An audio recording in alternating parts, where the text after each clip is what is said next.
Assalamualaikum warahmatullahi wabarakatuh. Bismillahirrahmanirrahim. Alhamdulillahirabbil alamin. Wassalatu wassalamu ala nabiyina Muhammadin wa ala alihi wa sahbihi ajmain. Allahumma arhamna bil Qur'an waj'alhu lana imama wa nuran wa hudaw wa rahmah. Allahumma dzakirna minhu ma nusina wa 'allimna minhu ma jahilna. Warzuqna tilawatahu wa hifdhahu wa tadabburahu ana al-laili wa atrafan nahar waj'alhu hujjatan lana la hujjatan alaina birahmatika ya arhamar rahimin. Alhamdulillah, jamaah rahimakumullah, kita bersyukur di kesempatan pagi hari yang insya Allah penuh keberkahan ya, dalam momen yang langka ya, bagaimana Allah memberikan kenikmatan kepada kita semua dengan menghadirkan generasi-generasi pencinta Quran, generasi-generasi yang Allah titipkan di dalam dada mereka kitabun mubarak, kitab yang dipenuhi dengan keberkahan, di mana hidup kita yang sangat singkat ini memang sangat membutuhkan barokah, di mana barokah inilah yang menyebabkan terjadinya ziyadatul khair, penambahan kebaikan. Semenjak diturunkannya Al-Quran, terjadi proses perbaikan, proses transformasi terhadap diri manusia secara individu, sampai kepada umat manusia sampai akhir zaman. Dan kita hari ini pun masih mendapatkan keberkahan dari kitab tersebut. Bapak Ibu, jamaah rahimakumullah, saya banyak dejavu ini, banyak kenangan-kenangan. Pertama tadi masuk, mendengar suara MC, kok ada di tempat ini gitu. Biasanya di tempat yang lain, acara-acara yang khusus spesial. Ternyata ada juga di acara Quran ya, suara MC yang sangat sejuk ya, subhanallah. Semoga Quran juga hadir dalam setiap kehidupan kita, ekonomi, kemudian politik dan sebagainya. Juga dejavu, kenangan dengan ketemu Ustadz Slamet, ya, tidak terasa 8 tahun berarti ya, Masya Allah. Saya ketika mendapatkan WA dari Ustadz Hanif, ya, saya langsung jawab yes gitu. Saya siap ya, tidak membayangkan suasananya di hotel gitu. Karena dulu kita mengawali di masjid, ya di rumah, di asrama yang ya Allah cukupkan lah begitu ya. Ternyata Al-Quran bisa menghadirkan kita di tempat mungkin barangkali sebagian kita baru ya, termasuk saya juga menjejakkan kaki di hotel ini. Ini salah satu kemuliaan yang Allah berikan kepada Hamilul Quran. Ya kita berbahagia dengan adanya anak-anak kita, ya, generasi kita yang mendapatkan ya apa tuh ya, wisudawan, wisudawati ya.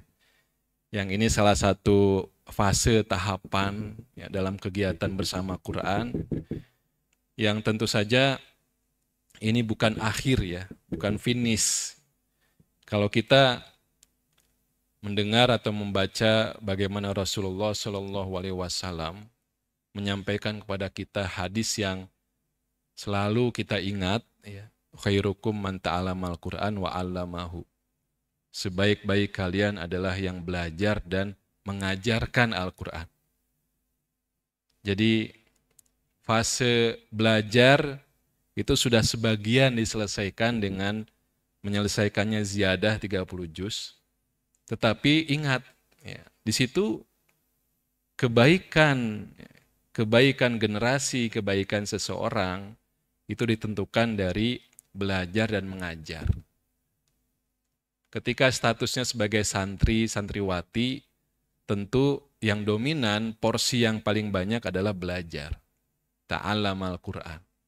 Maka jangan lupa ada bagian yang harus kita seimbangkan, yaitu alamal Qur'an, mengajarkan Qur'an. Jadi ini harus selalu hidup. Jangan ketika kita sudah merasa selesai dengan hafalan, kemudian selesailah tugasnya. Justru akan lebih berat tanggung jawab ya ketika Allah menitipkan kepada diri kita ya tambahan hidayah Al-Qur'an dengan selesai setoran.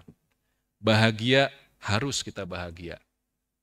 Tapi di situ ada responsibility, ada tanggung jawab yang lebih besar untuk menjadikan khairukum man ta'allamal Qur'an wa 'allamahu. Proses belajar tidak berhenti. Bersama Quran itu tidak ada kata titik, harus koma aja terus.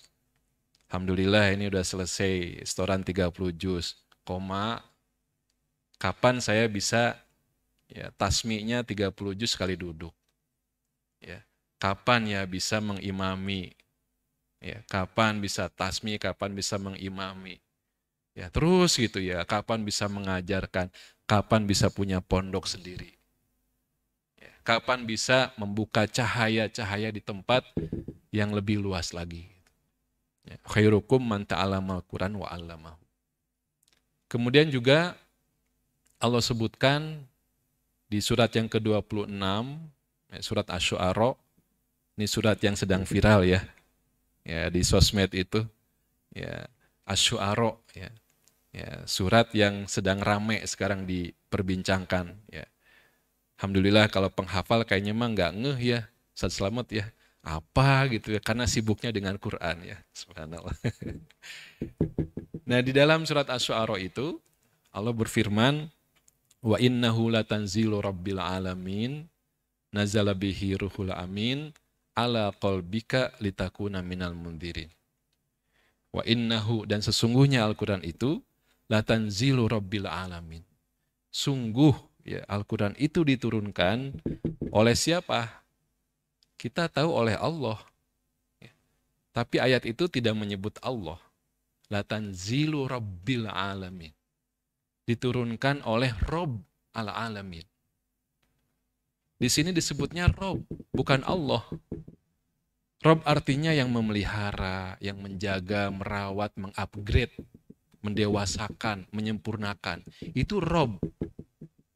Jadi sebetulnya ketika Allah menurunkan Al-Quran, tujuannya adalah untuk itu. Untuk merawat, memelihara dunia ini, untuk mengembangkan dunia ini, itu adalah Rabb. Latanzilu rabbil alamin. Nazala bihi ruhul amin. Dibawa oleh ruh al-amin. Oleh malaikat Jibril. Ala qalbika. Tujuan Quran itu bukan ala dhihnika. Tempatnya bukan di otakmu, di pikiranmu, bukan di ingatanmu. Bukan juga ala lisanika, bukan di lisanmu. Sehingga norolang kalau suruh baca itu ngimamim juga bisa ya gampang. Bukan ala lisanika, tapi ala qalbika.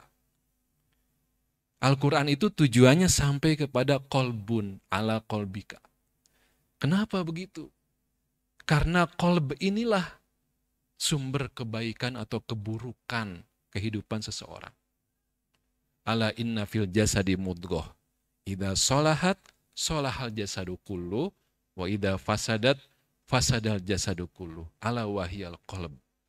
Kata Rasulullah, dalam diri manusia itu ada sekerat daging. Apabila daging ini baik, maka baiklah seluruh kehidupannya. Sebaliknya apabila daging ini buruk, maka buruklah kehidupannya. Itu adalah qalbun, hati. Dan inilah yang menjadi destinasi tujuan Al-Quran itu diturunkan. Ala qalbika. Jadi teman-teman yang sudah berjibaku, berjuang menghafalkan, ya, memindahkan ayat-ayat itu, ya, fisutur dari lembaran itu harus sampai fisudur. Harus sampai kepada dada kita, sampai kepada hati kita. Apa cirinya sampai kepada hati? Itu kelihatan di akhlak. Ya, kelihatan di akhlak. Ya. Jadi jangan sampai ada penghafal Quran, tapi ya tidak baik dengan tetangganya, tidak peduli dengan masjidnya, dengan tetangganya. Alhamdulillah tadi Pak RW memberikan testimoni, ya, bagaimana keterlibatan ya, santri-santriwati penghafal Quran. Itu sebagai bentuk simulasi. Dalam kehidupan normal, kehidupan nyata, memang mereka yang memiliki potensi mubarok, potensi kebaikan yang melimpah itu harus paling depan. Ya. Ala qalbika litakuna minal mundirin. Kalau sudah sampai ala qalbika, itu nggak boleh takut, nggak boleh autis, nggak boleh ngerasa bagaimana hafalan saya ya. Kalau nanti ada tetangga yang butuh bantuan, saya sedang murojaah hafalan, nggak boleh ada perasaan begitu. Litakuna minal mundirin, ya. Harus terlibat, ya, menjadi bagian dari orang-orang yang minal mundirin, memberikan peringatan. Sebaik-baik peringatan adalah Quran, ya. Bukan drakor, ya. Bukan apalagi film India, ya. Bukan sinetron, bukan. Bukan quote-quote dari para motivator. Fadzakir bil Qur'ani ma yakhafu wa'id. Peringatan itu adalah dengan Quran. Itu yang paling makjleb. Ya. Tidak ada orang yang berani menantang ayat Quran. Ya. Profesor sekalipun kalau sudah diterangkan tentang Quran, ya dia diam. Ya. Fadzakir bil Quran. Jadi harus tampil menjadi orang-orang yang berperan untuk memberikan perbaikan dalam proses ya kehidupan sosialnya. Ya. Ala qalbika litakuna minal mundirin. Maka ya teman-teman yang sudah selesai setoran, ziyadah, harus terus semangat ya menambah ilmu, menambah wawasan, mengenal kehidupan realnya, ya apa yang sedang terjadi hari ini, suksesi yang ada, apakah pada skala nasional, provinsi, kota kabupaten, RW RT ya, dan selanjutnya. Ya. Bapak Ibu, sahabat-sahabat yang dimuliakan Allah, juga di surat Al-Jumu'ah ya, satu lagi ya. Bagaimana Allah menjelaskan tentang tugas risalah, tugas kenabian. Sekaligus ini proses transformasi, proses perbaikan umat itu. Huwallazi ba'asa fil ummiyina rasulam minhum yatlu alaihim ayatihi wa yuzakkihim wa yu'allimuhumul kitaba wal hikmah. Jadi ini ada empat tugas yang dibebankan oleh Allah kepada baginda Rasulullah Shallallahu Alaihi Wasallam. Ketika beliau sudah tidak ada, ini pun harus tetap berlangsung. Kepada siapa? Kepada para pewarisnya. Dan diantaranya adalah hamilul Quran. Tugas pertama adalah yatlu alaihim ayatihi. Banyak membacakan ayat-ayat Quran. Dalam momen-momen, ya, Rasulullah mencontohkan. Dalam momen resmi, sholat, itu yang banyak dibacakan ayat Quran.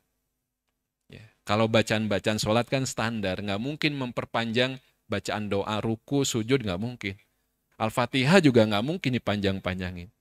Tapi yang banyak ya, kemungkinan dipanjangkan adalah ayat-ayat Qur'annya. Ya.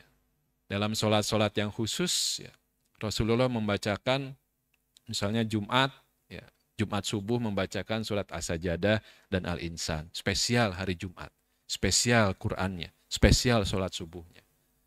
Sholat Id, sholat gerhana, itu bacaan Qur'annya yang lebih panjang. Jumatan juga yang bacaannya panjang, ya bacaan Qur'annya bukan khutbahnya. Itu dalam momen resmi. Di luar itu juga sampai ada kebiasaan Rasulullah itu ingin menyimak bacaan Quran. Rasul ingin menyimak bacaan Quran. Ya, bagaimana dampak dari bacaan Quran ini? Yang musuh-musuh Islam itu mengetahui dan meyakini kekuatan Quran. Ya, sehingga mereka ketakutan. Ya, di Gaza itu dibombardir karena itulah sumber kekuatan umat ini. Digempur seperti itu tetap menghasilkan wisudawan-wisudawati tahfidz yang jumlahnya lebih banyak daripada hari ini kita di sini. Ya, mereka ketakutan. Kenapa? Quran. Ya. Jadi orang-orang kafir itu ya, takut. Ya. Ketika umat ini banyak mendengarkan Al-Quran. Ya. Walghaw fihi la'allakum taglibun. Buatlah program-program yang menjauhkan umat ini dari Quran.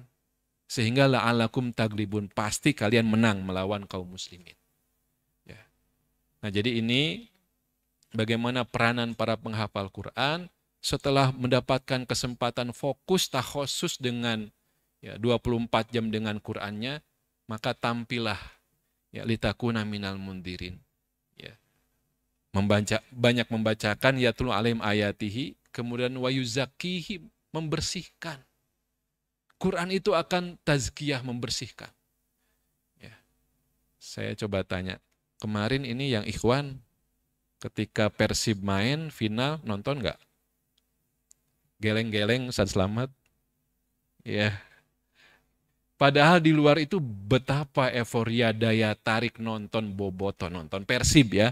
Nonton Persib itu luar biasa. Final 10 tahun ditunggu ya Pak RW ya. 10 tahun ditunggu. Ikut konvoinya tidak? Ikut pawainya tidak? Geleng-geleng. Kekuatan dari mana untuk melawan daya tarik lingkungan yang begitu besar itu kalau bukan karena Quran? Kekuatan mana yang bisa melawan daya tarik misalnya drakor dan sebagainya? Quran. Ya. Sosmed itu luar biasa daya tariknya ya. Screen time, waktu untuk menghabiskan di screen, di layar itu hari ini luar biasa berjam-jamnya. Ya. Dengan Quran, orang akan dialihkan, akan punya fokus yang lebih baik. Quran itu suci, maka akan mensucikan. Quran itu mulia, maka akan memuliakan. Quran itu tinggi nilainya, maka akan meninggikan derajat kehidupan orang itu. Walau syi'na la rafa'nahu biha walakinnahu akhlada ilal ardi. Itu Quran itu akan meninggikan. Hanya orang-orang yang cinta dunia yang tidak doyan dengan Quran. Ya. Wa yuzakkihim, membersihkan, mensucikan. Dengan kegiatan tahsin tilawah saja, dengan kegiatan one day one juz saja, itu akan membuat kehidupan manusia itu terbersihkan dari hal-hal yang mungkin maksiat, pelanggaran, yang mubahat, itu dengan Quran. Kenapa Quran kalau dihafal itu harus diulang-ulang? Nggak cukup sekali langsung nempel. Tujuannya supaya banyak dengan Quran, sedikit dengan selain Quran. Kenapa kalau sudah hafal kok masih harus diulang-ulang lagi di murojaah? Supaya banyak dengan Quran, sedikit dengan selain Quran. Banyak dengan hal yang mulia, yang tinggi, yang bersih, yang suci, sedikit dengan selainnya. Itu tujuannya. Bukan supaya capek. Menjaga tazkiyatun nafs wa yuzakkihim. Kalau sudah bersih, maka orang itu punya kemampuan untuk taat kepada Allah. Wa yu'allimuhumul kitab. Alkitab itu identik dengan law, dengan hukum. Hukum kitab pidana, hukum kitab perdata. Kutiba alaikumusiyam, diwajibkan atas kalian puasa. Kitab itu identik dengan ketaatan, dengan perintah dan larangan. Aisyah radhiyallahu anha itu mengatakan, kalau ayat Quran yang pertama diturunkan, itu sudah langsung mewajibkan untuk memakai hijab, melarang minum khamr, nggak ada yang akan taat. Tapi karena ayat Quran yang diturunkan selama 13 tahun, itu membersihkan, tidak ada perintah syariat, maka ketika sudah bersih jiwa manusia itu, hatinya sudah bersih, punya kemampuan untuk taat. Wa yu'allimuhumul kitab. Setelah itu barulah ada wisdom, ada kebijaksanaan, wise, bijaksana. Orang ketika melihat hikmah segala sesuatu, oh ini maksudnya COVID.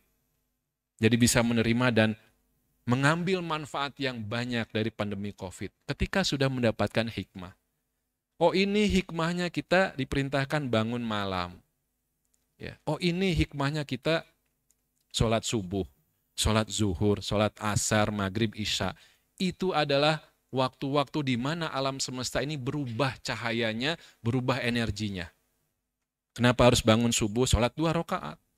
Itu ada cahaya energi alam semesta yang harus diserap oleh tubuh manusia. Di situ ada kemampuan komunikasi saat pagi hari itu. Nanti siang ada masalah kegembiraan, bahagia.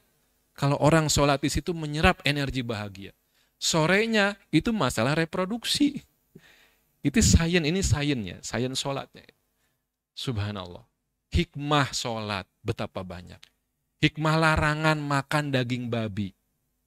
Hikmahnya kita tahu sekarang dengan ilmu pengetahuan. Itu hikmah.